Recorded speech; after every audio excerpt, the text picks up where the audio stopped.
بل ورځ چا راته وی پلار را پاسېده او زوی وویشتو ولې ویل ته ما دې نه راوړی چې ته جوماتونه وینځه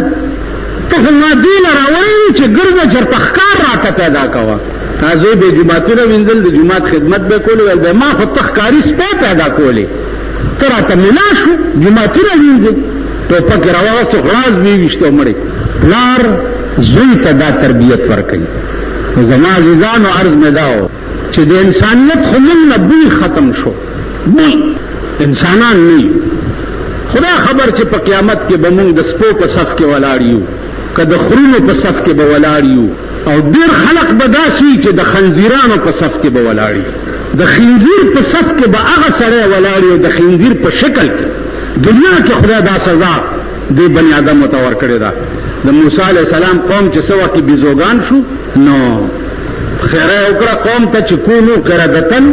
خاسئین زی خدایم بیزوګان کا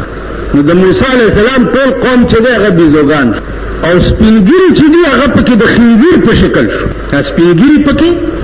خنزیران شو نو موسی علیه السلام خدای پاک ته وایي چې یا الله دا ځوانان که بیزوګان شو خو دی خو جرم کړی و د سپینګیرو څه ګناه کړی وه چې دا د خنزیر په شکل شو وایي وایي څه ورځې زم داسې خپه وم چې د دې سپینګیرو څه ګناه وه خو چې د کمې زمانې خپلې زمانې دا سپینګیري مې ولیده په باړه کې مې یو جرګه کوله سپینګیري را پاسې د ماته چې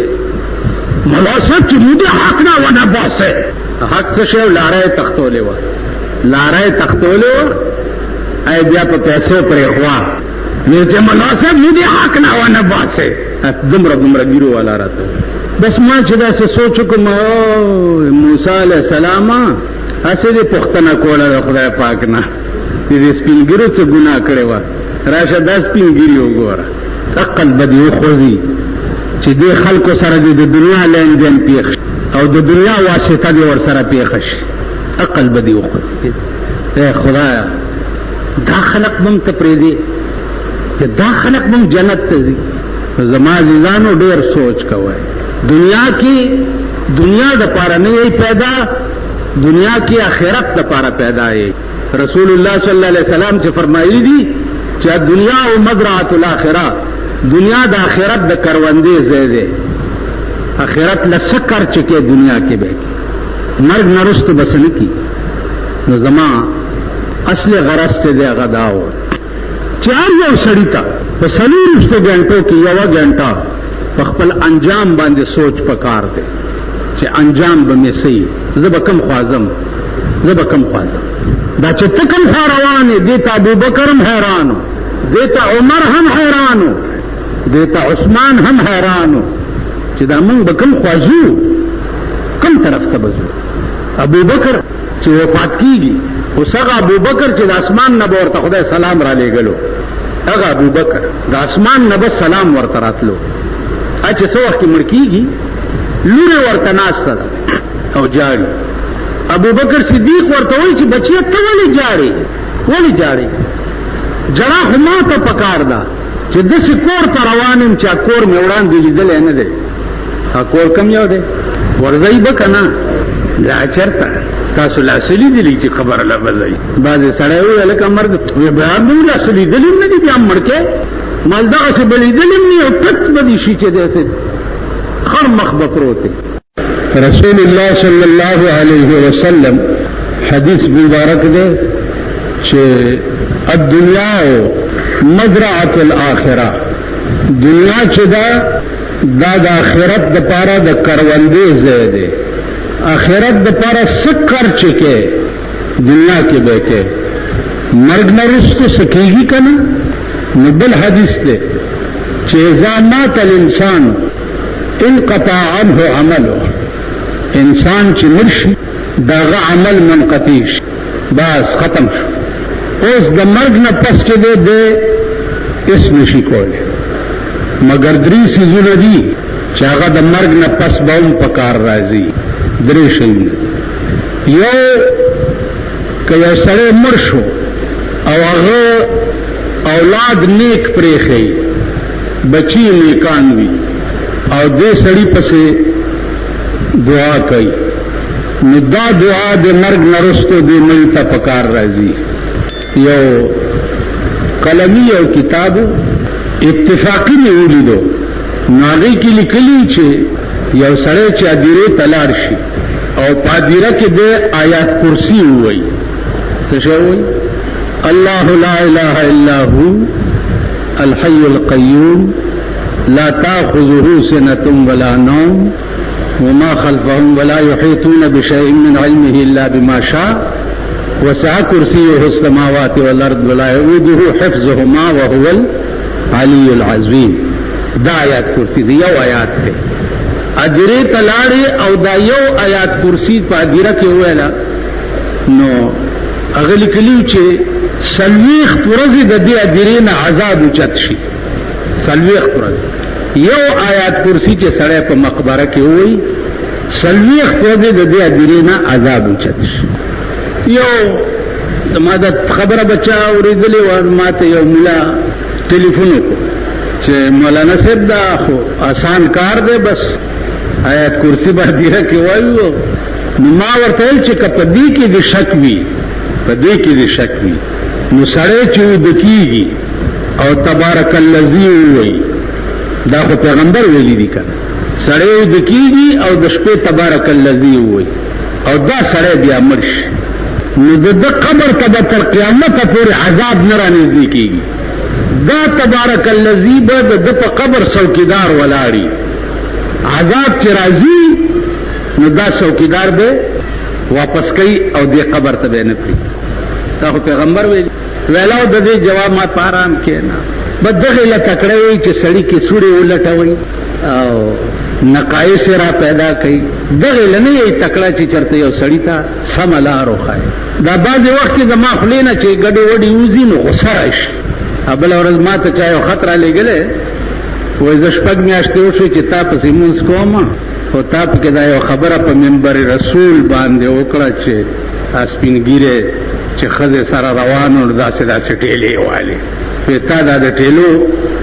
نقشه چې کوم په منبر جوړه کړه دا پکار نه و مالکا په بازار کې ټیلې واله خزه سره خیر او کما په منبر ویل چې د سړی توپ چرته در کې پیدا شي د قوم کې کنا نو زه ګرم شو خدای ته ګوره چرته عقل مزده کوي تاسو وایي په ایمان چې د دې قوم چې ورس تیریږي په نالت کېږي که چې ورس تیریږي بیا چې ورس تیریږي د هر ظلم انتها کېږي په دې ملک تاسو وګورئ دا ملک نن ټول پاکستان د الله د قهر په لپیټ کې دی کراچۍ وګوره د الله د قهر په لپیټ کې ده سند وګوره لاهور وګوره پنډه وګوره پېښور وګوره بله ورځ زمونږ د مالینا د یو نیم کال ماشوم چا تختولی دی د یو نیم کال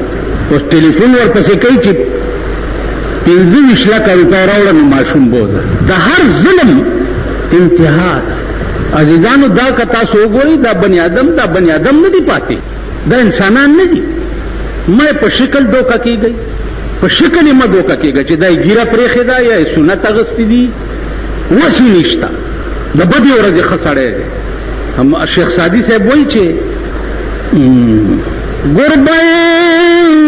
مسکین اگر پرداشته غربه مسکین اگر پرداشته